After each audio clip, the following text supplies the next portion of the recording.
Hi, we are live.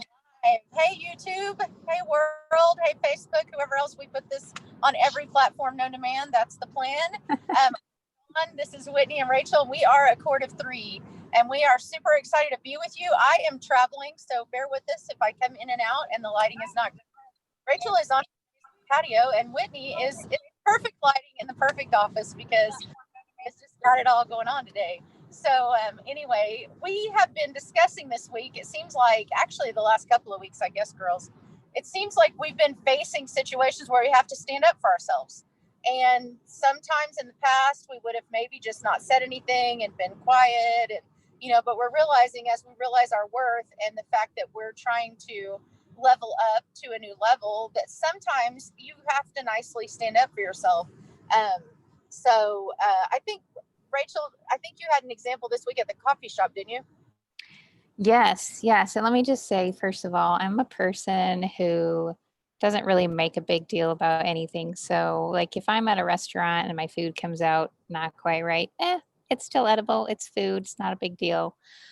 So, this week earlier, getting coffee is a treat for me, and especially at this place that Whitney and I love called 151. And so it was not National Coffee Day. I missed that because I was too busy. So it was the day after. And I felt like I could just extend the holiday, made a trip to go out of my way. It's like 25 minutes from my house, but it's really the only reason I'm going to that direction is for the coffee shop because I really wanted my B52 coffee. I know you guys have seen me post about that. So I went after I dropped the kids off from school, and it was like a fun little drive, and I was just enjoying the scenery and so excited about my coffee. And coffee's hot when you first get it. So I left the parking lot and I got like my music on so I could enjoy the ride home. I was like 2 miles from the place. And I'm like, okay, I'm all set. Like I'm driving, the music's on, it's good. I'm going to take my coffee and take a drink. So I pull out the little stopper and licked that off because it's, yummy foam. And it tasted like a latte. That was not what I ordered. And I was like, oh man. So then I took a drink of it, and sure enough, it was not anything but just a straight old latte, which I mean, normally I would like, but I was really expecting my B52. So I was like, ugh. I had this short little inner dialogue like, I mean, it's still coffee. It's not a big deal. But then I was like, this is the second time I've been here and they've made my drink wrong. And I was really looking forward to my B52 this morning. So yeah, I think I'm going to turn around today. Today, I'm going to stand up for myself and get the drink that I really drove down here to get.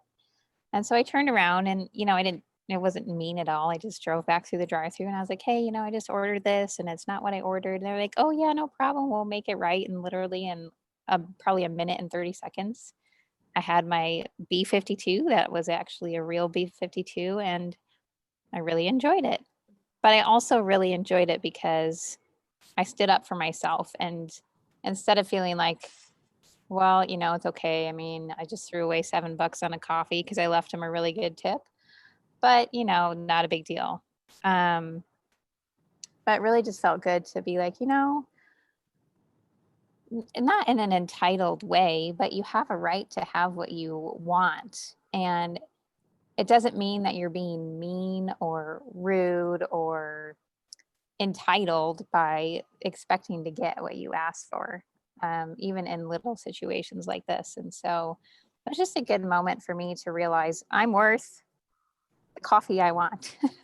And it's not really a big deal to ask for the coffee I want if I didn't get it when I ordered it. And I'm sure, it's helpful for the business too to realize, I'm sure they track that in some way for them to realize they didn't hand out the right coffee. That's always good for quality control. So it just felt really good.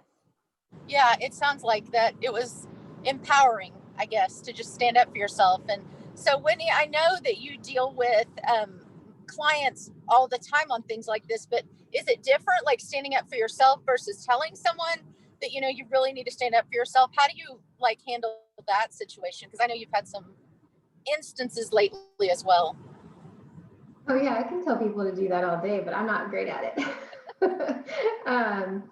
I did actually, when I went to get my nails done, I thought he was not going to do what I asked him to do. Like, this little finger is a cool, funky metallic.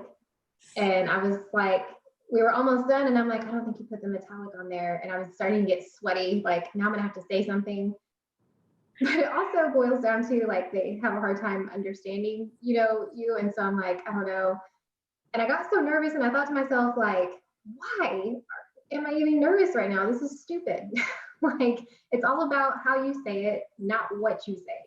So it's not like I'm going to be rude.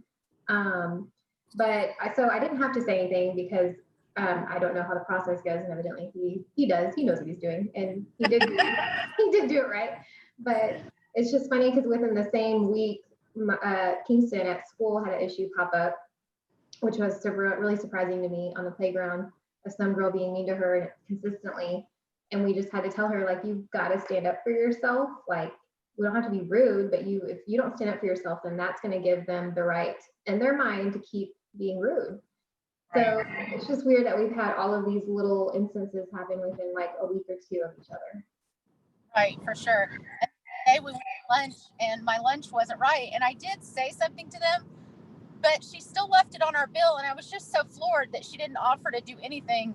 I just left it alone, more like, okay, sow good seed, be kind. But I probably could have like called for the manager or something, because I haven't been eating a lot of pasta, really eating a lot better. And so they had this pasta with like 3 cheeses and chicken, and it just sounded amazing. And then I got it, and basically I think they hadn't drained the pasta, so it was super watery.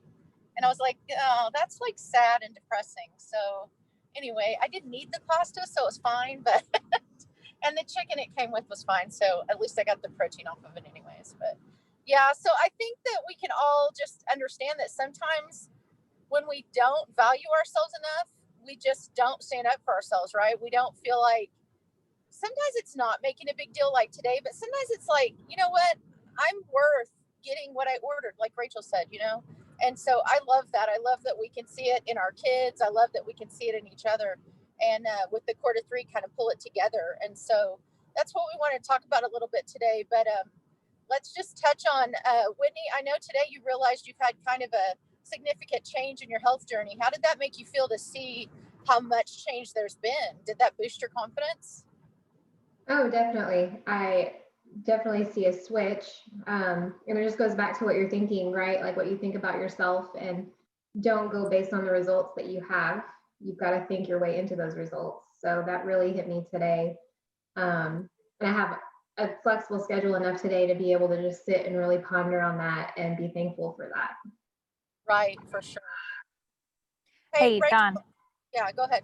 I wanted to go back to standing up for yourself for just a quick minute. Yesterday, I was listening to someone, and she had said that every cell in our body has God in it. So if we don't think that we are worthy of anything, we're basically literally like denying our physical being, because we have God and we have kingdom and we have abundance and we have all of those things in every cell of our body. And it just really kind of hit me. I mean, that we embody worth. Right. We are worth ourselves. And so there's a different way for me to think about, why I can stand up for myself. Right. And not necessarily because of who I am, but who God is in me and who He's created me to be. Okay, guys, I'm like trying to reroute us, so bear with me. I am paying attention to you. You are doing. I completely agree that it all goes back to the way we think, and really valuing who God says we are. I think that's huge. So as we go forth for the rest of the weekend, do you guys have any words of encouragement or just some closing thoughts? I'll just say to get out of your own head. And when you get out of your own head and you just do it with the knowledge that you have of who you are in Christ, I think you'll surprise yourself. Good word. Right. That's a great word. Okay. Scott, please don't do that. He makes the craziest comments like naked pygmy goat. What does that even mean? I don't even know. So there. I'm sharing it with you. Didn't miss out. So we are going to continue on our trek through, good God, all the cornfields of Nebraska, because I swear that's all we've seen so far. That and the fact that Wild Buffalo Bill Cody is from here. So we stopped and got some souvenirs. So everybody have a great weekend and just go out and stand up for yourself. We'll talk to you soon. Bye, Yeah. guys. Bye.